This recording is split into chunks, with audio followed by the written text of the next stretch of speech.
El sol de la tarde caía con una fuerza dorada sobre las calles de Piedradura, iluminando las estructuras de piedra y los jardines prehistóricos donde la vida transcurría con una tranquilidad aparente.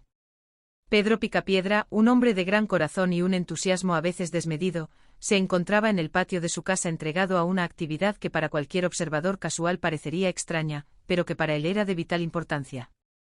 Con un par de tijeras en la mano, Pedro realizaba movimientos rítmicos en el aire, cortando el viento con una precisión casi quirúrgica. Su mente no estaba en el jardín ni en las tareas del hogar, sino en la gloriosa pista de madera del boliche. Cada movimiento de las tijeras era, en su imaginación, un ejercicio para fortalecer los músculos que le darían la victoria esa misma noche. Su fiel amigo y vecino, Pablo, lo observaba desde la distancia con una mezcla de curiosidad y escepticismo. Pablo se acercó lentamente tarareando una melodía juguetona, y saludó a su viejo camarada. Pedro le dijo con su voz característica, que hoy es la gran final del torneo de boliche. Ya me veo haciendo chusa tras chusa, una y otra vez, hasta que el nombre de los Picapiedra quede grabado en la historia del deporte. Pero, Pedro, insistió Pablo con un tono de preocupación, ¿de verdad crees que debes seguir usando esas tijeras de esa manera? Vas a perder toda tu energía antes de que el primer pino sea colocado en su lugar. Pedro soltó una carcajada estrepitosa que pareció hacer vibrar las rocas cercanas. ¡Ah, ja, ja, enano!, exclamó Pedro mientras continuaba con su ejercicio. Este es un entrenamiento perfecto para endurecer los músculos. Un campeón necesita resistencia y control. Mira esto, Pablo, observa la silueta de un verdadero atleta efectuando su mejor tiro.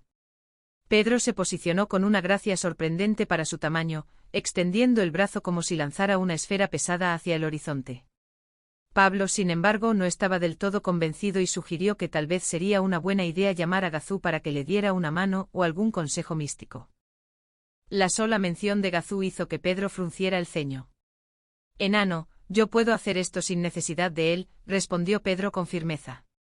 «Además, tú sabes muy bien que ese pequeño ser verde siempre termina metiéndonos en dificultades innecesarias. Para mí, Gazú es un fracasado que solo aparece para complicar las cosas sencillas. No lo necesitamos aquí». Sin embargo, como si las palabras de Pedro hubieran actuado como un conjuro, una pequeña figura comenzó a materializarse en el aire, flotando con una expresión de aburrimiento y superioridad. Gazú había estado sumido en el quinto sueño, pero el sonido de su nombre lo había despertado de su letargo dimensional. «¿Qué diablos quieren ahora?», preguntó Gazú con un tono de voz que denotaba que preferiría estar en cualquier otro lugar de la galaxia. Pedro, sin perder un segundo, le respondió que su único deseo era que desapareciera, pues nadie lo necesitaba en ese momento tan crucial de preparación deportiva. Gazú, imperturbable, le recordó a Pedro que esa noche tenía planes para ir al boliche, pero lanzó una pregunta que sembró la duda en el aire: «¿Qué opinará tu esposa sobre todo esto?». Pedro, tratando de mostrar una autoridad que a veces flaqueaba ante la presencia de Dilma, aseguró que su esposa no tenía vela en este entierro y que él no olvidaba nada. Gazú simplemente se encogió de hombros y desapareció, dejando tras de sí una advertencia silenciosa que Pedro decidió ignorar por completo. Mientras tanto, en el interior de la casa, la atmósfera estaba cambiando. Pablo intentó decirle algo más a su amigo, pero Pedro estaba demasiado absorto en su propio éxito imaginario. En ese momento Dilma apareció con un peinado nuevo y reluciente, buscando la aprobación de su esposo. Pedro y Pablo se quedaron mirándola sin saber exactamente qué decir. «¿Qué les parece mi nuevo estilo?», preguntó ella con ilusión. Pedro, distraído, apenas le dio importancia, mientras Pablo comentaba que si hubiera sabido que necesitaba ayuda con el cabello, él le habría cobrado la mitad del precio. La situación se complicó cuando Dilma anunció que esa noche irían al recital de rocoviolín de Rokis Spirius. Pedro sintió que el mundo se derrumbaba.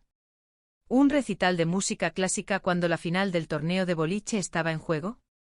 «Ah, no», exclamó Pedro para sus adentros. Para él, ese tipo de eventos eran para personas cursis que solo sabían decir tonterías. Gazú reapareció brevemente para burlarse de la situación, advirtiéndole que tendría que soportar horas de música aburrida en lugar de disfrutar de los gritos de júbilo en la pista de boliche. Pedro, desesperado, intentó idear un plan. No quería herir los sentimientos de Dilma, pero su deseo de jugar boliche era una fuerza de la naturaleza. Pablo le aconsejó que fuera sincero, pero Pedro, creyéndose un genio de la estrategia, decidió fingir una enfermedad. De repente Pedro comenzó a quejarse de una terrible jaqueca, una gran jaqueca, como él la llamó en su confusión. Se llevó las manos a la cabeza y fingió un dolor insoportable que obligó a Dilma a preocuparse de inmediato. La bondadosa mujer, viendo a su esposo en tal estado, decidió que lo mejor sería quedarse en casa para cuidarlo. No soy un tonto, pensó Pedro, sintiéndose culpable pero aliviado. Sin embargo, Dilma insistió en que no podía dejarlo solo sintiéndose tan mal. Pedro, en un acto de supuesto heroísmo, le dijo que su única felicidad era que ella se divirtiera y que debía ir al recital sin él. Fue entonces cuando surgió el nombre de Salvador Rocobo, un antiguo compañero de colegio y poeta del salón. Dilma recordó que Salvador también asistiría al evento y que, siendo un viejo amigo, podría acompañarla para que ella no fuera sola. Pedro, pensando que había ganado la partida, alentó la idea. No te preocupes por mí, estaré bien con mi hielo en la cabeza, decía Pedro mientras imaginaba a Salvador como un hombre insignificante. Pero cuando Salvador llegó a la casa, la realidad fue muy distinta. Salvador Rocobo era un hombre apuesto, atlético, seleccionado para las Olimpias Rocas y poseedor de un lujoso tronco móvil Super Ferrari especial de 900 brontosaurios. El hombre no solo era talentoso, sino que trataba a Dilma con una familiaridad que comenzó a encender las alarmas de los celos en el pecho de Pedro.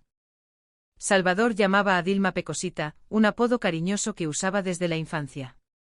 Pedro, viendo cómo el elegante hombre elogiaba el vestido de su esposa y su perfume, empezó a arrepentirse de su propia astucia.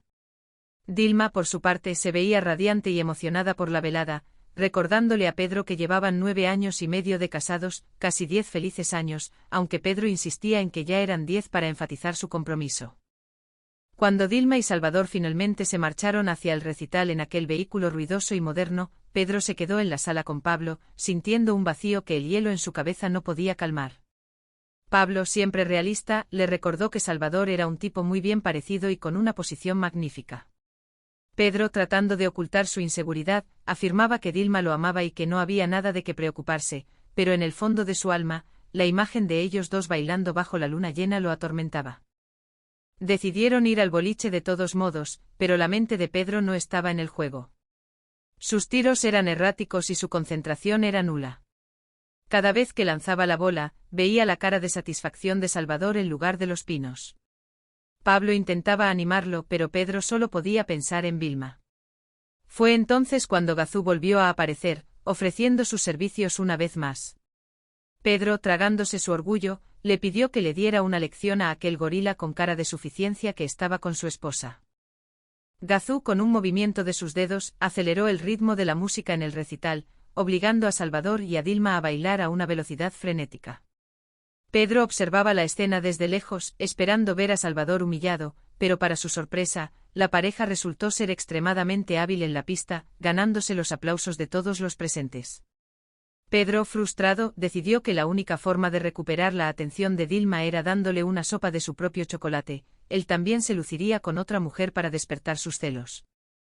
El problema era que no había ninguna mujer disponible a esa hora. Pedro miró a Pablo y tras una breve discusión y la intervención mágica de Gazú, el pequeño Pablo fue transformado en una mujer llamada Bárbara.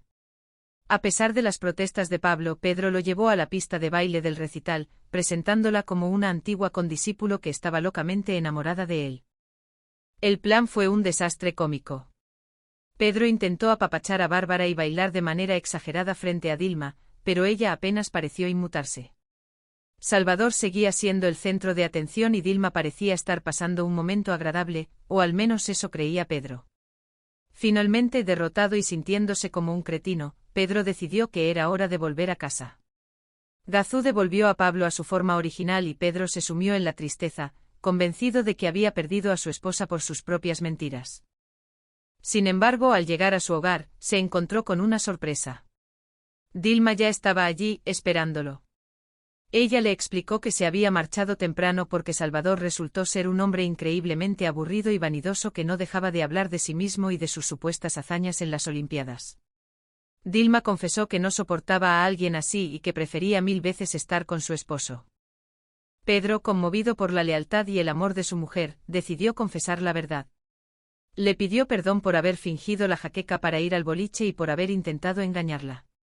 Dilma, con su infinita paciencia, lo perdonó, valorando su sinceridad final. Pedro aprendió una lección valiosa sobre la honestidad y el valor de lo que tenía en casa. Gazú, observando desde un rincón invisible, asintió con aprobación, sabiendo que, a pesar de sus errores, Pedro tenía un corazón noble.